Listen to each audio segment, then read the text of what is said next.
శ్రీ మొక్కపాటి నరసింహశాస్త్రి గారి బారిస్టర్ పార్వతీశం 29వ భాగం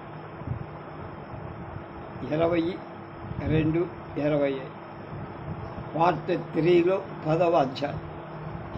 సుమారు వారం రోజులు వీధి మొహం తోడకుండా ఇంట్లోనూ కూర్చొని గ్రంథ పఠనంతో కాలక్షేపం చేశాను. ఒకరోజు మధ్యాహ్నం సుమారు 3 గంటల వేళ నేనేదో చదువుకుంటుంటే మా నాన్న ఎందుకో నన్ను కేకేసి అనుకుంటూ పుస్తకం చేత్తో పట్టుకుని పిలిచారా నాన్న అంటూ వాబిట్లో. అక్కడ మా నాన్నే కాకుండా పరాయి పెద్ద మనుషులు ఎవరో ఇద్దరు కూర్చొని పిలిచారు. ఇలా రా, ఒక క్షణం ఇలా కూర్చో అన్నారు. ఏమిటా ఈ వచ్చిన వారెవరా అని ఆలోచిస్తూ కూర్చొని వారి ముఖాల కేసి చూస్తూ వాళ్ళు నన్ను ఆపాదమస్తకం పరీక్షగా చూస్తూ ఎందుకో ఈ మా నాన్న ఇదిగోనండి ఇతనే మా అబ్బాయి అని వారితో వీరు సూర్యనారాయణ శాస్త్రులు గారని నేను చూడటానికి వచ్చారు. సంపన్న గృహస్థులు, పెద్ద ప్రతిష్ట గల వంశీయులు, వారి స్వతహాగా మంచి విద్వాంసులు. వారి కుమార్తెను నీకు ఇవ్వాలనే సంకల్పం, మనతో సంబంధం కలుపుకోవాలని కోరికతో ఇక్కడికి దయచేశారు. వారివేవో వారి తాహతను బట్టి మన అర్హతను బట్టి కట్నాలు కానుకలు ఇస్తామంటున్నారు. మనకటువంటి విషయాలు పట్టింపులేవీ లేవని వారితో మనవి చేసి, అయ్యా శాస్త్రులు గారు ఏమిటి మీ సెలవు అన్నారు వచ్చిన వాడు. ఆ సూర్యనారాయణ శాస్త్రులు గారు ఏమీ మాట్లాడకుండానే పక్కనున్న పెద్ద మనిషి ఎవరు ఏమంటానికి ఏముందండి, ఇంకా మీ పేరు ప్రతిష్టలు విని మీ సదాచార సంపత్తి, మీ ఐశ్వర్యం, మీ పిల్లవాని విద్యాబుద్ధులు, సుగుణ సంపత్తి ఇదివరకే విని ఇక్కడికి వచ్చి నేడు మీ కుమారుని రూపురేఖ విలాసాలు సౌమ్యత చూసి బ్రహ్మానందపడ్డా. ఇక మంచి రోజు చూసుకొని సాధ్యమైన త్వరలో మా గ్రామం దయచేసి మా కన్యను చూడాలని మా ప్రార్థన. మా నాన్నగారు అలా లేనిది నీకెప్పుడు వీలవుతుందో ఆలోచించి మీకు తెలియజేస్తా మాకు అని శాస్త్రి గారు సంతోషం అన్నారు. రెండో ఆయన కూడా అక్కడికి వచ్చి మీ దర్శనం చేసుకునేప్పటికీ మీ ఆదరణ మర్యాద చూసిన తరువాత, మీ కుమారుని దర్శించిన తరువాత పిల్లలు చూడటం ఊరికే కదా, ఒక లాంఛనమే, సంబంధం నిశ్చయమే అనే భావన నాకు కలిగి మేము బయలుదేరిన వేళా విశేషం పెండ్లి కుమార్తె అదృష్టం అన్న.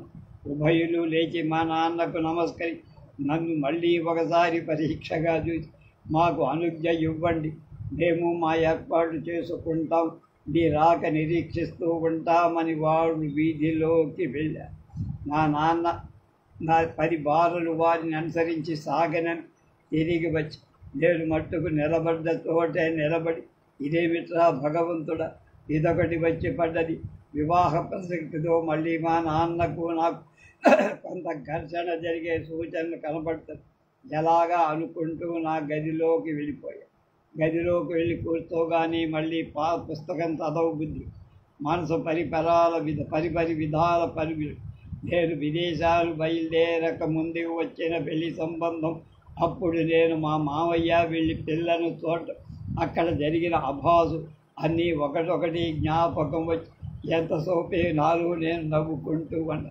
అప్పటి నుంచి పెళ్లి చూపలకు వెళ్ళటం అంటే ఒక విధమైన భయం. అప్పుడంటే కన్యను చూడటానికి ప్రయాణం అవుతుంటే కొంత కుతూహలంగానే ఉంది. ఇప్పుడు ఆ ఉత్సాహం లేదు. 2-3 రోజులు మళ్ళా మా నాన్న ఈ ప్రసక్తి ఏం తేడా, ఆయన పనులు ఆయన చూసుకుంటా, నా పుస్తకాలతో నేను ఏమిట్రా అబ్బాయి మన వచ్చిన పెళ్లి వారికి ఎల్లుండి బాగున్నదని మనం పిల్లని చూడటానికి వస్తున్నామని నిన్ననే ఉత్తరం రాశా. పిల్ల మనకు నచ్చితే మనం చేసుకుని వారిచ్చే కట్న కానుకలతో మనకేమీ నిమిత్తలేదు, అవసరము లేదు. మనకు కావలసిన గుణవతి రూపవతి అయిన కన్య కానీ కన్యతో వచ్చే బరువులేవి కావు. ఇంతవరకు వారు నాతోటి ఆ ప్రశంస ఏమీ చెయ్యల. నేనెంతకంటే అడగనులే. నే విన్నంతవరకు కన్య తండ్రి యోగ్యుడని, వేదాధ్యయన పరుడని, కొంచెం ఛాందసుడని. అంతకు ఆయన ఛాందసం ఆయనకే ఉంటుంది కానీ పిల్లతోటి మన ఇంటికి రాదు కదా. కన్యను చూసుకోమని వారు అనగడం మర్యాద, మన తృప్తి కోసం వెళ్ళి చూడటం కూడా ఒక మర్యాద. ఏమంటావు? నేను ఏమన్ను? ఈ 4 రోజుల నుంచి ఈ సంభాషణ ఎప్పుడు జరుగుతుందా, నేనేమనాలా అని కానీ ఏమనాలో నాకే మట్టుకు నిర్ణయానికి రాలేకపో. నేను సమాధానం ఊహించుకోకుండానే ప్రశ్ననే వేశారు మా నాన్న అనుకుంటంగా. ఒక మాట అనాలి, పోలిద్దరు ఇప్పుడొచ్చిన తొందరేమిటి?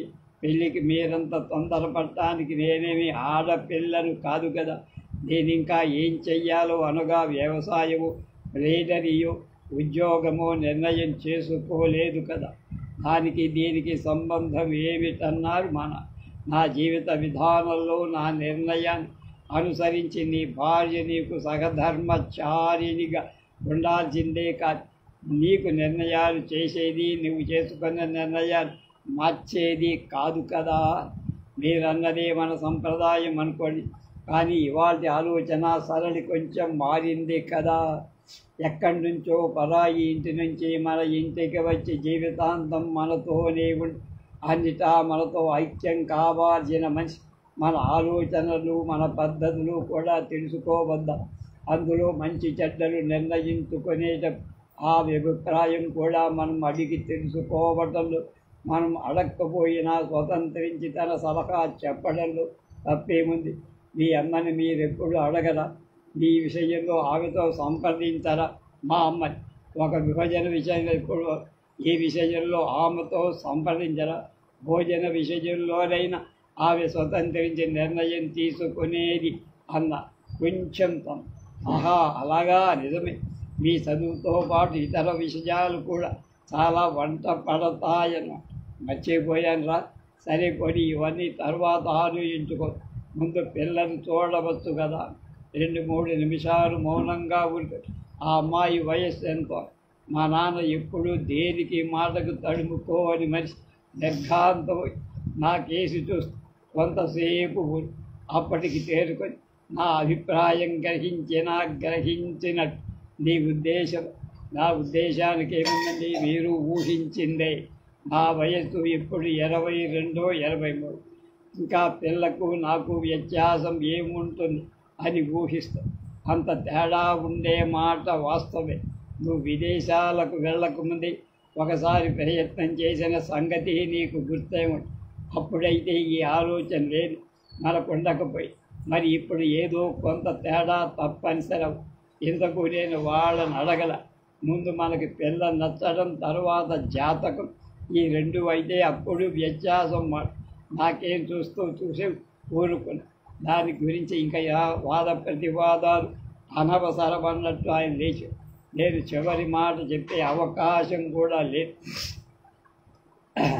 అన్ని దేశాలు తిరిగా వచ్చినా లాగపడి ఇక నేను చేసేదేం లేక ఏం జరుగుతుందో చూద్దామని. 3వ నాడు బాగా తొందరగా భోజనాలు ముగించుకొని పెళ్లి చూపులకు బయలుదేరపోతుండగా అమ్మను కూడా తీసుకువెడదామని. ఎందుకు అనవసరం? నాకు నచ్చితే మీ అమ్మకు నచ్చు. పైగా అక్కడ కొంత దూరం నడవాల్సి ఉంటుంది. మీ అమ్మ శ్రమ పడలేదు. అన్నీ నిశ్చయమైతే తాంబూలాలు పుచ్చుకునేటప్పుడు ఎలాగా వస్తుంది